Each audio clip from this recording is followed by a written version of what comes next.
आजको विशेष संवादमा हामी एकजना बुद्ध धर्मका अध्येता, बुद्ध दर्शनका अध्येता, राजनीतिक विश्लेषक, सामाजिक अभियन्ता बुद्ध छिरिङ मोक्तानसँग विशेष संवाद गर्छौँ। सर्वप्रथम यहाँलाई स्वागत गर्न चाहन्छु। Thank you very much. हामी आज चाहिँ अलिकति बुद्ध दर्शनको विषयमा थोरै केन्द्रित भएर कुरा गर्छौँ। तपाईको विचारमा बुद्धको दर्शन अहिले विश्वव्यापी रूपमा कसरी हेरिन्छ, यसलाई कसरी स्वीकार्ने गरिन्छ? धन्यवाद छ यहाँहरूले यो संवादको लागि आमन्त्रण गर्नुभयो र बडो गम्भीर विषयमा र नेपालको लागि महत्त्वपूर्ण विषयमा संवाद हामी गर्दैछौँ। यसको तीनटा एन्सर गर्छु म। पहिला यसको प्योर दार्शनिक फिलोसफिकल एन्सर गर्छु, त्यसपछि यसको अलिकति यसको सोसियो पोलिटिकल र पछिल्लो कालमा यसको ग्लोबलाइजेसन, बुद्धिज्मको ग्लोबलाइजेसन कसरी भयो भन्ने तीनटा फेजमा हामीले यसलाई हेर्नुपर्ने हुन्छ। फिलोसफिकल्ली चाहिँ बुद्धिज्म हो कि हो अथवा बुद्ध हो कि हो, यो बडो गम्भीर विषय हो। बुद्धभन्दा अगाडि अथवा दार्शनिक रूपमा हामी एउटा दर्शनशास्त्रको अध्ययनमा एउटा ब्रान्च हुन्छ, दर्शनशास्त्रभित्र शाखा हुन्छ जसलाई तत्त्वमीमांसा भन्छ। अङ्ग्रेजीमा अन्टोलोजी, संस्कृतमा हामी तत्त्वमीमांसा। यो चर अचर यत्रो विशाल ब्रह्माण्डको अन्तिम तत्त्व के होला भनेर खोज्ने कामलाई चाहिँ तत्त्वमीमांसा भन्छ। अन्तिम सत्य वा अन्तिम तत्त्व के हो भनेर फिजिक्सले पनि, भौतिक शास्त्रले पनि त्यो खोज्छ। इलेक्ट्रोन, न्युट्रोन, प्रोटोन हुँदै अहिले त त्यसको पनि डाइसेक्सन गर्दै अब क्वार्क, क्वान्टममा पुग्यो। अहिले भौतिक शास्त्र पनि क्वान्टममा पुग्यो। यता दर्शनशास्त्रले पनि त्यो अन्तिम तत्त्वको खोजी गर्छ। वैदिक सिस्टममा चाहिँ अन्तिम त्यो तत्त्वलाई चाहिँ ब्राह्मण भनेर भन्छन्। यो चाहिँ बडो धेरै नेपालमा धेरै कम मान्छेलाई थाहा छ यो विषयमा, कि नेपालमा यो ब्राह्मण भन्ने शब्दलाई चाहिँ यो लेफ्टिस्ट स्कुलले चाहिँ यसलाई चाहिँ गाली गर्ने विषय बनायो हैन। यो बडो इन्ट्रेस्टिङ छ। लेफ्टिस्ट स्कुलले चाहिँ डोरबहादुर बिष्टले चाहिँ बाहुन भन्ने शब्द ल्यायो। फेरि उहाँले त्यो बाहुनवाद भनेर फेटलिजम एन्ड डेभलपमेन्ट भन्ने पुस्तकमा उहाँले पहिलोचोटि बाहुनवाद भनेर ल्याउनु भयो। तर ब्राह्मणवाद भनेर हामी जुन भन्छौँ दर्शनशास्त्र हिसाबमा, त्यो चाहिँ वैदिक परम्पराको चाहिँ तत्त्वमीमांसा गर्दाखेरि अन्तिम तत्त्वलाई ब्राह्मण भनिन्छ। त्यो चाहिँ चेतना मात्रै हो। ब्राह्मण तत्त्वमा कुनै पनि भौतिक चिज हुँदैन, त्यहाँ त्यो प्योरली कन्सियसनेस वानली, यो चेतना तत्त्व मात्र हो। त्यो ब्राह्मण चेतनाको अन्तिम अवस्था ब्राह्मण भन्ने कुरालाई यता फेरि अर्को स्कुल अफ थटले चाहिँ चेतनाको अन्तिम तत्त्व चाहिँ बुद्ध भनेर भन्नुभयो। भनेपछि त्यो बुद्ध र ब्राह्मणको बिचमा दार्शनिकीको हिसाबले अन्तर छ कि छैन, यो विषयमा हाम्रो एसियामा यो लगभग 2000 वर्ष तपाईँको शास्त्रास्त्र भएको छ, सङ्कथन भएको छ विभिन्न मतहरूको बिचमा। जस्तै शङ्कराचार्यले ब्राह्मणलाई स्वीकार गर्छ, बुद्ध तत्त्व अस्वीकार गर्छ, शङ्कराचार्यको त्यो हो। फेरि आचार्य नागार्जुनले ब्राह्मण तत्त्व अस्वीकार गर्छ, बुद्ध तत्त्वलाई मान्छ। यस्तो किसिमको ठुलो डिबेट छ। भनेपछि यो डिबेटमा, दार्शनिक डिबेटमा नै हाम्रो यो एसियाका विशेष गरेर भारतवर्षका ज्ञान प्रणाली विकास भएको हो। यो दुईटा परमार्थ सत्य वा अन्तिम तत्त्वलाई मान्ने यो दुईटा स्कुल अफ थट त भइहाल्यो। तेस्रो छ फेरि चारवाक भन्ने, यहाँले सुन्नुभएको होला। चारवाक भौतिकवादी, यो चाहिँ उनीहरू चाहिँ प्योरली भौतिकवादी। फेरि उनीहरूले यो दुईटालाई मान्दैन, खालि भौतिकतालाई मात्रै मान्छ। यो तीनटा स्कुल अफ थटमा हाम्रो 3000 वर्ष 4000 वर्ष हाम्रो डिस्कोर्स भयो। त्यसमध्येमा बुद्धलाई चाहिँ के भनेर सम्बोधन गर्छ, त्यसको क्वालिफाई गर्ने शब्दहरू जस्तै तपाईँको तथागत, अर्हत, सम्यक सम्बुद्धस्त भन्ने तीनटा शब्द प्रयोग गर्छ। तथागत, अर्हत, सम्यक सम्बुद्धस्त। एउटा श्लोक नै छ। श्लोकमा तपाईँको तथागतो अर्हतो सम्यक सम्बुद्धस्तम भन्ने एउटा चाहिँ त्यो मूल फ्रेज छ यसको संस्कृत फ्रेज। अनि बुद्धहरूलाई चाहिँ सम्यक सम्बुद्ध भनेर सम्बोधन गर्नुपर्छ। एकदम क्लासिकल टर्ममा चाहिँ सम्यक सम्बुद्ध भन्नुपर्छ। र सम्यक सम्बुद्ध चाहिँ खालि एउटा मात्रै हुँदैन, त्यो अनगिन्ती सम्यक सम्बुद्ध भन्छन्। त्यसमध्येमा एउटा सम्यक सम्बुद्ध चाहिँ सिद्धार्थ गौतम हो, जसलाई हाम्रो शास्त्रमा चाहिँ फेरि सम्बोधन गर्दाखेरि चाहिँ शाक्य मुनि भनेर सम्बोधन गरे हुन्छ। शाक्य वंशको मुनि, जस्तै कपिल मुनि हैन, गौतम मुनि भने जस्तै त्यो बेला मुनिहरूको जगको बेला हो। हाम्रो त्यो बेला ज्ञान उत्पादनमा मुनिहरूले ज्ञान उत्पादन गर्ने हो। व्यास मुनि हैन, यसरी आगो जस्तै शाक्य मुनि हुनुभयो उहाँ चाहिँ। अनि उहाँलाई पनि सम्यक सम्बुद्ध भनेर सम्बोधन गर्छ। त्यो भनेको के हो दार्शनिक रूपमा हैन? सम्यक सम्बुद्ध भनेपछि तथागत अर्हत सम्यक सम्बुद्ध भनेपछि त्यो चाहिँ यो सम्पूर्ण यो फेनोमेनल क्रिएसनको, सम्पूर्ण यो अद्भुत सृष्टिको अन्तिम अवस्था चाहिँ तथागत अर्हत सम्यक सम्बुद्ध हो। र त्यो अवस्थामा पुगेको चाहिँ शाक्य मुनि हो। सिद्धार्थ गौतम जसलाई हामी शाक्य मुनि भन्छ, त्यो अवस्थामा पुगेको हो। अब त्यो तथागत अर्हत र सम्यक सम्बुद्ध हुनु र ब्राह्मणहरूमा अन्तर के हो भन्ने विषयमा हामी कुनै बेला छलफल गरौँला। यो फेरि लामो फिलोसफिकल डिबेटमा जान्छ, यसमा हामी अहिले नजाउँ। अब यो भयो। अब यसको इम्प्याक्ट के भयो त? यो दुईटै स्कुल अफ थट, तीनटै स्कुल अफ थटमा जब डिबेट भयो, शास्त्र सुरु भयो हैन, त्यसले भारतवर्षको हाम्रो पूर्वीय दर्शनको महाचीन, महाभारत, पछि मङ्गोलिया, जापानसम्म त यो शास्त्र गयो नि त।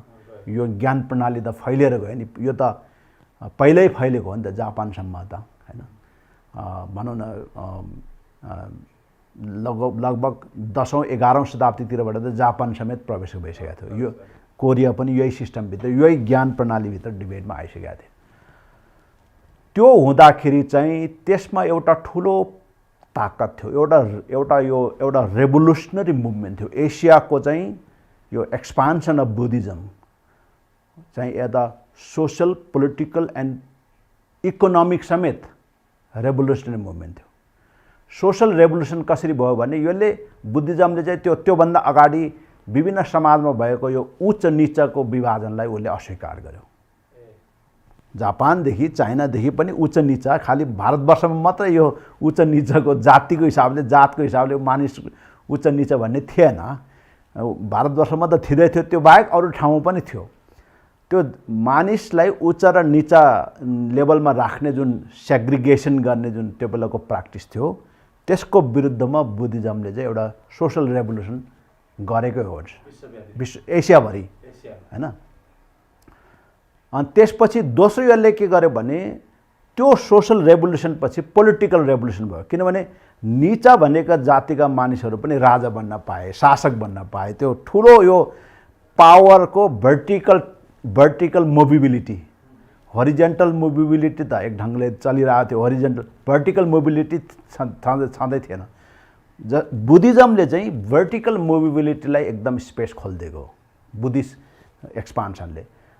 तेस्रो चाहिँ यसले के गर्यो भने इकोनोमीमा यति ठुलो परिवर्तन भयो। सिल्क रोड त्यो बेलाको बुद्धिज्मको बेस हो। सिल्क रोड चाहिँ टोटली बुद्धिस्ट मर्चेन्ट्सहरू, ट्रेड्सम्यान्सहरू, बौद्ध बुद्धिस्टहरूको यो मर्चेन्ट, यो आर्ट एन्ड आर्टिफ्याक्ट्सको यो एक्सचेन्ज ट्रेडबाट निर्माण भएको सिल्क रोड हो। पछि त्यहाँ चाहिँ कन्ज्युमर गुड्सहरू पनि सप्लाई भयो। पहिला चाहिँ यो कलाहरू, मूर्तिहरू हैन बुद्धको। अनि त्यसपछि अर्को यसले के गर्यो भने एडुकेसन इन्स्टिट्युसन्सहरू भयङ्कर खडा गरे। चीन, भारत, मङ्गोलिया, जापानतिर यो मोनास्टिक युनिभर्सिटिजहरू, नालन्दा, तक्षशिला, विक्रमशिला लगायत भारतमा मात्रै 32वटा कि कतिवटा युनिभर्सिटिजहरू थियो। सिङ्गो एउटा भारतमा मात्रै। काठमाडौँमा महाविहारहरू थियो, शिक्षाको केन्द्रहरू थियो। यो बुद्धिज्मले अर्को एडुकेसनमा ठुलो क्रान्ति ल्याए। चौथो कुरो बुद्धिज्मले ल्याएको क्रान्ति चाहिँ तपाईको यसले चाहिँ तपाईँको यो मोनुमेन्टल क्रिएसनमा जस्तै अजन्ता अलोरा जस्तो हैन, स्वयम्भूको चैत्य जस्तो महाचैत्य, अशोकको पालादेखि नै यो चैत्य निर्माणमा त्यसमा गुफाहरू निर्माण, जहाँ गुफा यो स्टोन स्कल्पचर ढुङ्गाको मूर्तिबाट गुफा बन्ने, जस्तै भारतमा 2टा अजन्ता र अलोरा भन्ने 2टा विशाल गुफाहरू छ दक्षिण भारतमा। यो सबै बुद्धिस्टहरूले बुद्धिस्ट एरामा, बुद्धिस्ट कालमा फ्लरिस भएको। त्यसले गर्दा सिङ्गो एसियामा यो वैदिक, बौद्ध र जैन 3टा परम्पराले एसियालाई भयङ्कर रिच बनाएको छ। जस्तो अहिले यति बेला चाहिँ पश्चिम एसिया अलिक बढी तनावमा छ, मान्छेहरू त्रसित मानसिकतामा छन्, धेरै मान्छेहरू मरेका छन्, द्वन्द्वग्रस्त अवस्था छ भनौँ न। यसले चाहिँ मानिसहरूको बुद्धको दर्शनले, शिक्षाले चाहिँ मान्छेहरूको यो तनावको व्यवस्थापनमा, मानसिक स्वास्थ्यको व्यवस्थापनमा चाहिँ कस्तो किसिमको भूमिका निर्वाह गर्न सक्छ यति बेला? बडो महत्त्वपूर्ण ठाउँमा ल्याउनु भयो। म कुनै बेला जुन बेला म एकदम सक्रिय रूपमा यो पश्चिमी देशहरूमा बौद्ध अथवा हाम्रो वैदिक दर्शन, बौद्ध दर्शनमाथि प्रवचन गरेर हिँड्थेँ विश्वविद्यालयका डिपार्टमेन्टहरूमा वा विभिन्न यो योगा सेन्टर, योग सेन्टर, ध्यान सेन्टरहरूमा वा बौद्ध अध्ययन केन्द्रहरूमा। त्यो बेला मेरा केही साथीहरू इजरायलका थिए, इजरायलका यहुदीहरू थिए र कोही अमेरिकन यहुदीहरू थिए। उनीहरू नेपालमा आउँथे र हामीसँग यो सबै विषयमा अध्ययन गर्थे र नेपालबाट विशेष गरेर बुद्धिज्म र हिन्दुइज्म वैदिक सिस्टम, वैदिक प्रणालीभित्रको आर्टहरू जस्तै शिवको पेन्टिङ, कालीका पेन्टिङ, बुद्धका थङ्काहरू पेन्टिङहरू, मूर्तिहरू उनीहरूले कलेक्सनका लागि किनेर लान्थे।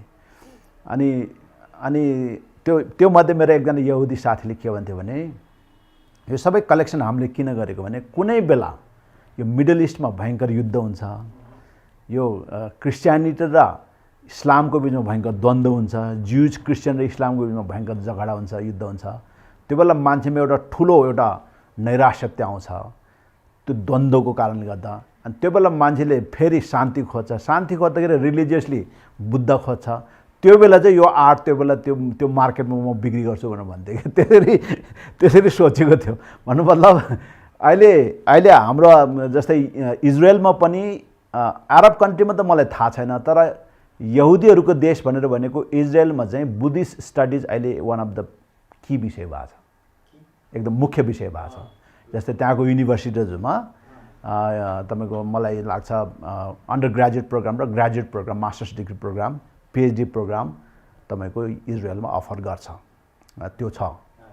तर वेस्टर्न, अघि तपाईँको सुरुको प्रश्नमा यो संसारभरिको यसको फैलावट चाहिँ यसरी भएको छ कि 3टा तरिकाले फैलावट भएको छ। एउटा चाहिँ एकाडेमिक लेभलमा अहिले जस्तै संस्कृत स्टडिज, वैदिक स्टडिज, बुद्धिस्ट स्टडिज भनेर प्रोग्रामहरू हुन्छ। त्यो प्रोग्राममा अन्डर ग्रेजुएट प्रोग्रामदेखि, ग्रेजुएट प्रोग्रामदेखि पिएचडी तपाईँको डक्टरेट प्रोग्रामसम्ममा एकाडेमिक पढाइ संसारमा जहाँ पनि हुन्छ।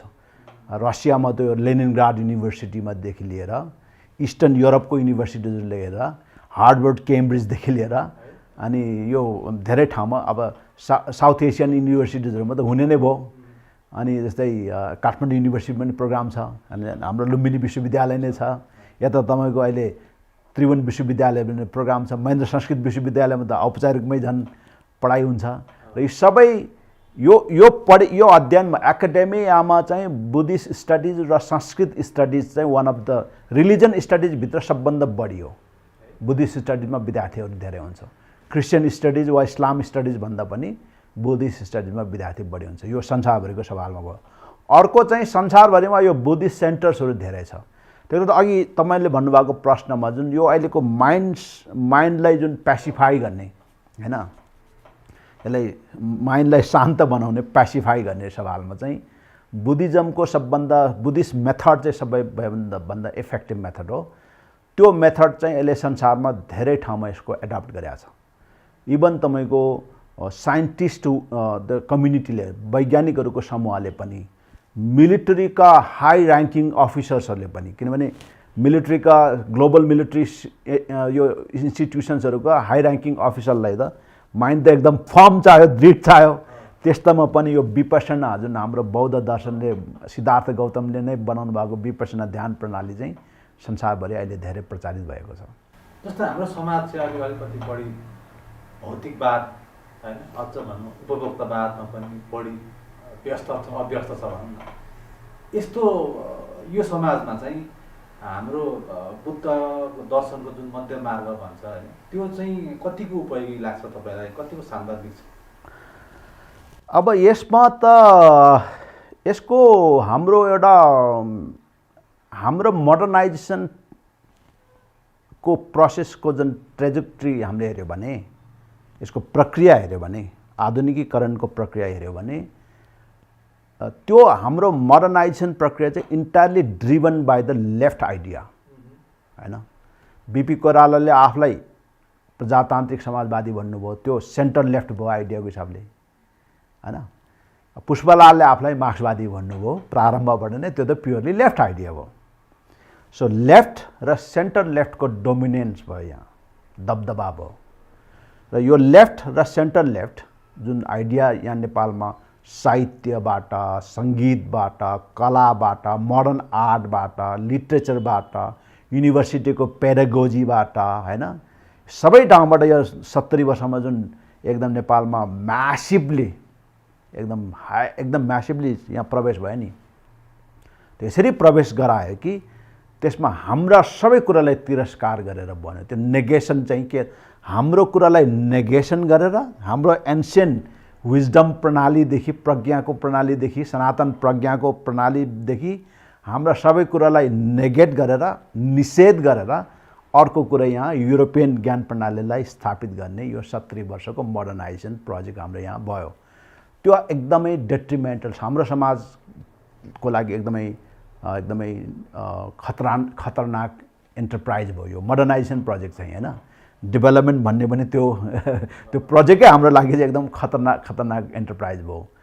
किनभने त्यहाँ हामीले यो मोडर्नाइजेसन एन्ड डेभलपमेन्टमा हामी कम्प्लिटली यसरी हामी सहभागी भयौँ, देश नै एज अ स्टेट, राज्य नै यसरी सहभागी भयो कि हामीले त्यहाँभित्र जे चिज खोजिरहेको थियो, शान्ति, सुख होइन, वो केपी ओलीजीकै भाषामा भन्यो भने समृद्ध नेपाल, सुखी नेपाली जुन हामीले खोजी गरिरह्यौँ, त्यो सिस्टम जुन तरिकाले हामीले त्यो खोजी गऱ्यो त्यो कुरा हामीले त्यहाँ पाउँदैन थियो। किनभने त्यो हाम्रो लागि त्यहाँ समृद्ध होइन कि त्यहाँ बिग्रिँदै जाने हो, हेर्नुहोस् त, त्यो सबै कुरो ध्वंस हुँदै जाने हो। अनि सुखको कुरा त्यहाँ केही पनि छैन, बढी ग्रिड, लोभ होइन, भौतिक उपभोक्तावादको चरम उत्कर्षमा जाने। अनि अहिले त झन् यहाँनिर हाम्रो तपाईँको यो पुस्तान्तरण देखाएर एउटा पुस्ताले अर्को पुस्तालाई अस्वीकार गर्ने, निषेध गर्नुपर्ने, उमेरको हिसाबमा सबै कुरा छुटाउनु पर्ने, यो यस्तो किसिमले यो हामी फस्यो। यो चाहिँ सिम्पली हामीहरू आफ्नो सेल्फ विलबाट, हाम्रो आफ्नो स्वतन्त्र छनौटबाट यो भएको छैन। यो चाहिँ एउटा जियोपोलिटिकल ग्रान्ड डिजाइनबाट भएको हुनाले हामी बाध्यात्मक रूपमा चाहँदा नचाहँदा हामीलाई फोर्सफुल्ली यो चाहिँ यो एउटा यस्तो परिस्थितिमा हामीले हालेको छ। डिजिटल युगमा छ होइन विश्व नै, यसमा चाहिँ यो डिजिटल प्लेटफर्महरूको प्रयोग गरेर यो ध्यानको सचेतना गर्न सकिँदैन, यो कति व्यावहारिक लाग्छ तपाईँलाई? यो व्यावहारिकै छ, किनभने यसको ध्यान भन्ने कुराको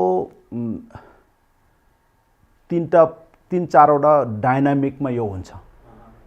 पहिलो कुरा यो नेचुरल र इन्स्टिङ्क्ट लेभलमा, इन्स्टिङ्क्टिभ लेभलमा अङ्ग्रेजीमा भन्दाखेरि हामी त्यो नेचुरल र इन्स्टिङ्क्टिभ अथवा इन्ट्युसनल लेभलमा, त्यो लेभलमा हुने चाहिँ ध्यान भनेको त्यो सधैँभरि भइरहेको छ।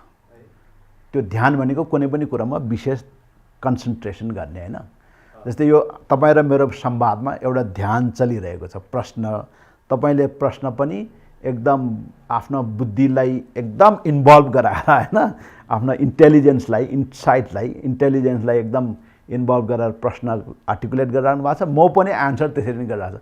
यहाँ एउटा ध्यान चलिरहेछ, एउटा तपाईँको विपश्यना यहाँ चलिरहेछ। यो चाहिँ नेचुरली सधैँभरि हुने, यही कारणले मनुष्य जीवित हुन्छ। मनुष्य अरू प्राणीहरूभन्दा विशिष्ट किन हुन्छ भने यो विपसनाको एउटा कोर्स लेभल, बाहिरी लेभल, सतही लेभल चाहिँ मनुष्यले जहिले पनि त्यो लागू भइरहेको हुन्छ त्यो नेचुरल लेभलमा। त्यसपछि अलिकति अर्को डाइनामिकमा जाँदाखेरि चाहिँ त्यसपछि त्यो चाहिँ त्यो अघिको जुन हाम्रो नेचुरल क्यापासिटी छ, इन्स्टिङ छ मनुष्यको, त्यो रिफ्लेक्टिभ पावर भन्छ यसलाई साइकोलोजीको भाषामा। कार्ल मार्क्सले पनि त्यो रिफ्लेक्टिभ पावरकै कुरो गर्नुभएको थियो हैन। मार्क्सले पनि मान्छेलाई त्यो रिफ्लेक्टिभ पावर चाहिँ मान्छेको अरू पशुभन्दा फरक हुन्छ भनेर भनेको थिए। त्यो रिफ्लेक्टिभ पावर अनुसार चाहिँ आफ्नै सबै कुरा, आफूमा भएका चिन्तन, आफ्नो मस्तिष्कमा अन्तस्करणमा आएको सोचहरूलाई नै रिफ्लेक्ट गरेर हेर्ने, त्यो चाहिँ फेरि अर्को डाइनामिक अफ ध्यान हो। अनि तेस्रो डाइनामिक अफ ध्यान हुन्छ त्योभन्दा गहिरो हुन्छ।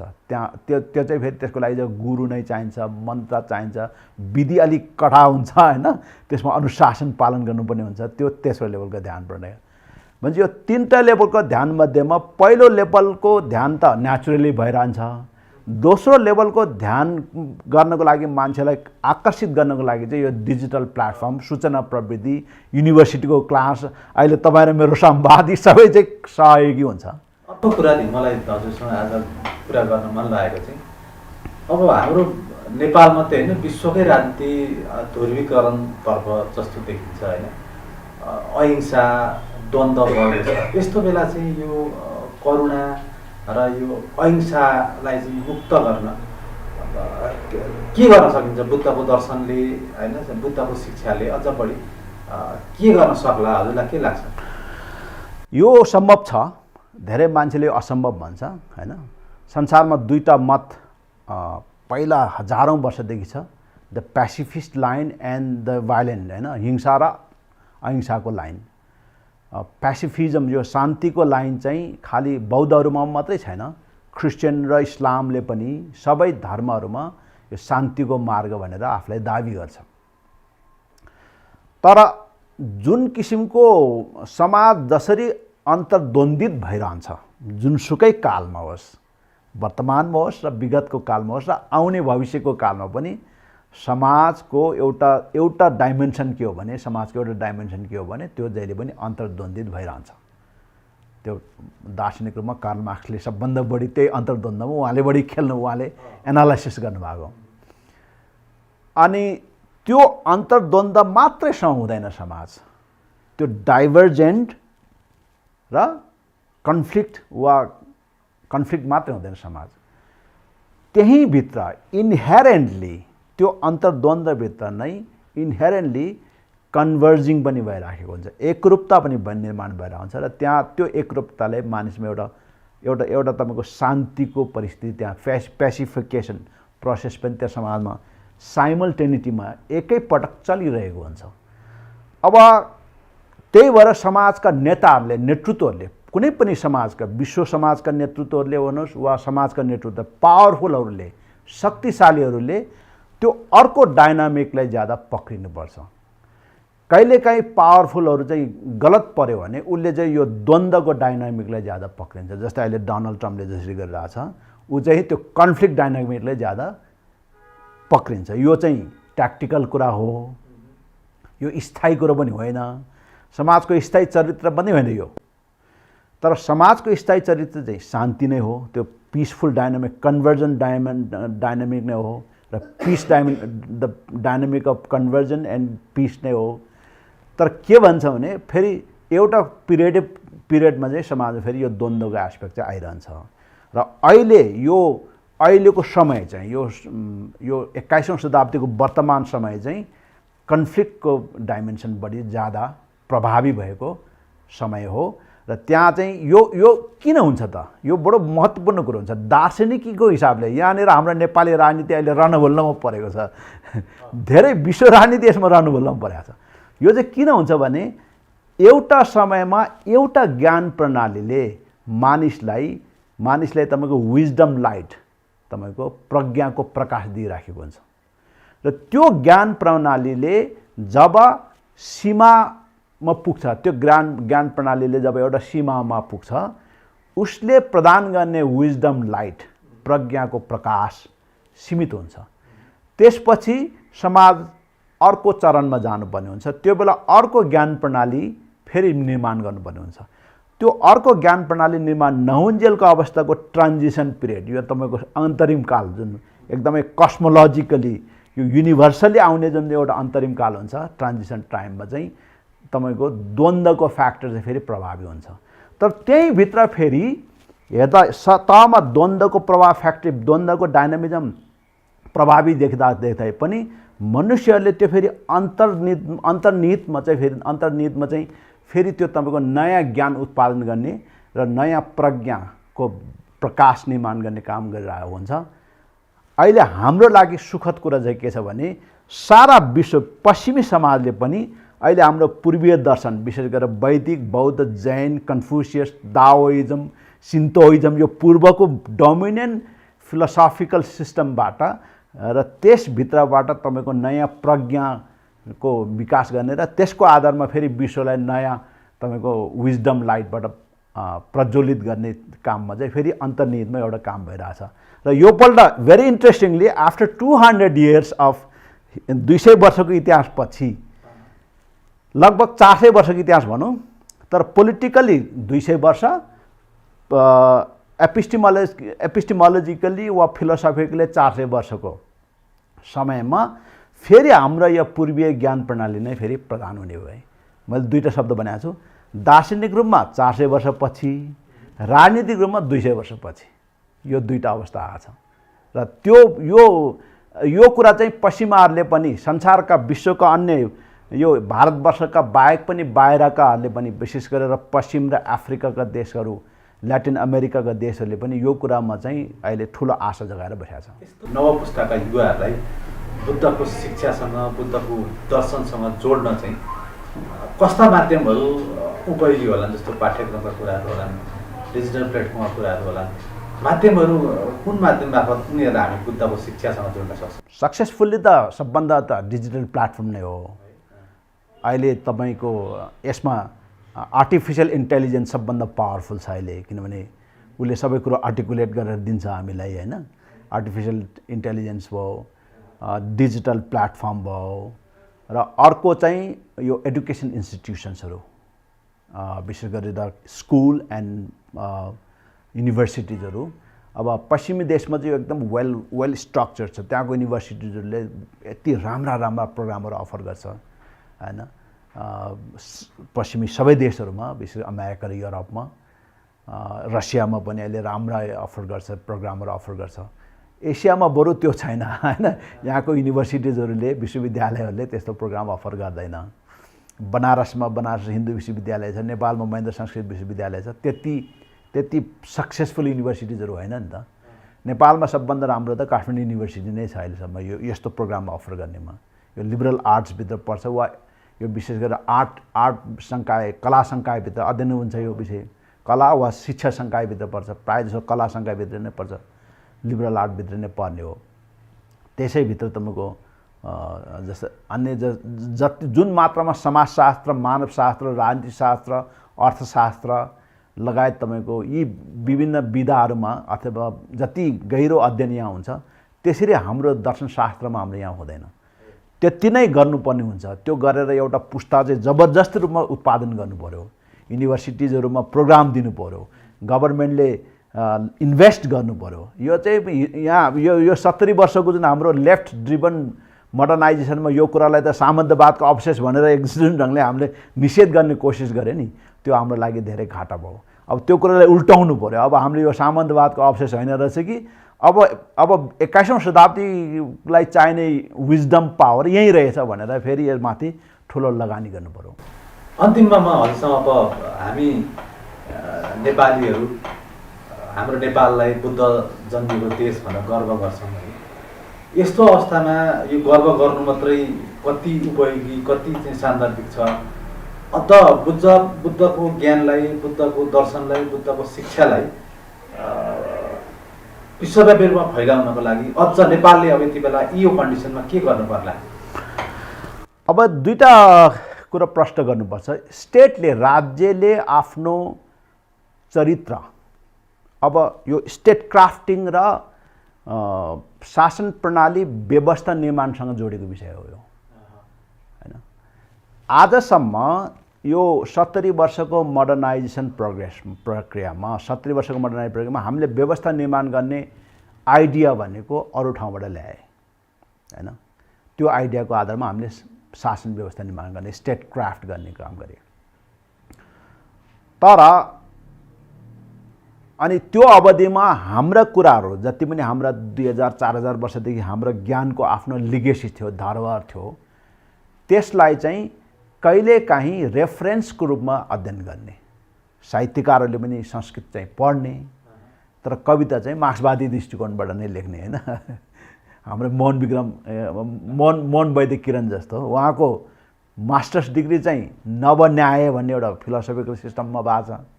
न्यायशास्त्र हाम्रो लजिक सिस्टम हो, पूर्वीय लजिक सिस्टम हो, त्यो लजिक भन्छ त्यसलाई, न्यायलाई। र नियो लजिक भन्ने नवन्याय भनेको नियो लजिक थ्योरी जुन छ हाम्रो जो संस्कृत वाङ्मयमा, त्यो प्रणालीमा उहाँले मास्टर्स गर्नुभयो। तर उहाँ धुरन्धर तमको वर्गसँग जोकर गर्नुहुन्छ। अनि पछिल्लो कालमा उहाँको जुन एउटा फिलोसफिकल पुस्तक आएको छ नि, त्यसमा उहाँले त्यो आफ्नो संस्कृत अध्ययनको, उहाँ त संस्कृतको राम्रो विद्वान हो के मोहन वैद्य किरण, त्यसको अध्ययनको जगमा उहाँले एउटा नयाँ हिमाली दर्शन भनेर चाहिँ भन्नुभयो।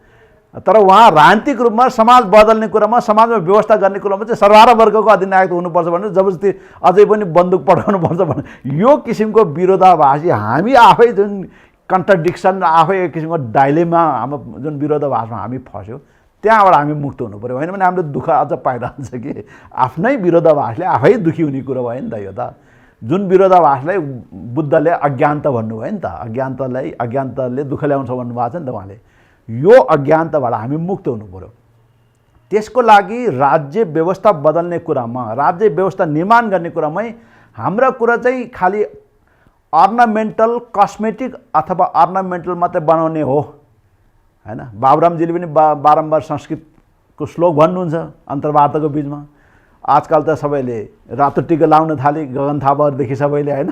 रातो टिका नलाइकन बाहिर निस्किनु त कोही पनि छैन। हाम्रै बालनजीले पनि सँग पुग्नुभयो तपाईँको शपथ ग्रहण गर्ने बेलामा। यो खालि अर्नामेन्टल कुरा होइन, हाम्रा कुरा चाहिँ खालि यसो ब्युटिफाई गर्ने कस्मेटिक र अर्नामेन्टल मात्रै कुरा होइन। यो त जीवनको सार हो।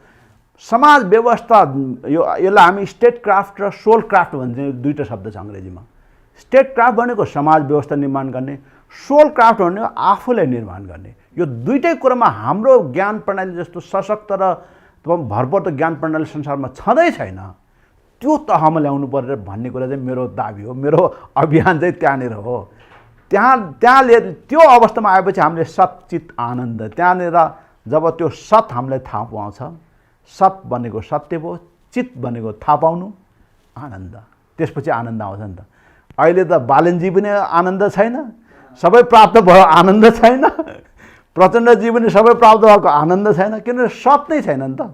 जेलाई सत मान्नुभयो उहाँहरूले, जे सत भनेर भनियो र त्यसलाई जसरी चित वा चिनियो उहाँहरूले, त्यसले उहाँहरूमा आनन्द आएन। हाम्रो यही हाम्रै सवालमा हामीले भनेको, हाम्रो पूर्वीय दर्शनले भनेको सत, त्यो चिन्नु पऱ्यो, थाहा पाउनु पऱ्यो, चित हुनु पऱ्यो। त्यो त्यसपछि हामी कहाँ आनन्द आउँछ, त्यसपछि सच्चित आनन्द त्यसपछि आउने भयो नि त। र हाम्रो बाटो नै अलग छ कि यो कुरामा अब हाम्रो पुस्ताले ठुलो मेहनत गर्नुपर्छ। बुद्ध जयन्तीको अवसरमा यही मार्गमा हामी नेपालीहरू हिँड्न सकौँ। अब म त यो भन्छु कि हिँड्न सकौँ भनेर फेरि म प्रार्थना मात्रै गर्ने मान्छे होइन। म प्रार्थनावादी मात्रै होइन, हिँडाउनु पर्छ। अब हामीले त्यो हिँडाउनुमा म चाहिँ आफ्नो जीवनलाई तपाईँको त्यो मार्गमा, त्यो हिँडाउने कर्ममा मैले आफूलाई सब्मिट गरेका छौँ, त्यसैमा मैले आफूलाई कमिटेड गरेका छौँ। र यता नगइकन यो नेपाल बन्द पनि बन्दैन। यही मेरो आज बुद्ध जयन्तीको दिवसलाई लिएर यो कुरा म सेयर गर्न चाहन्छु। हस्, थ्याङ्क यू सो मच।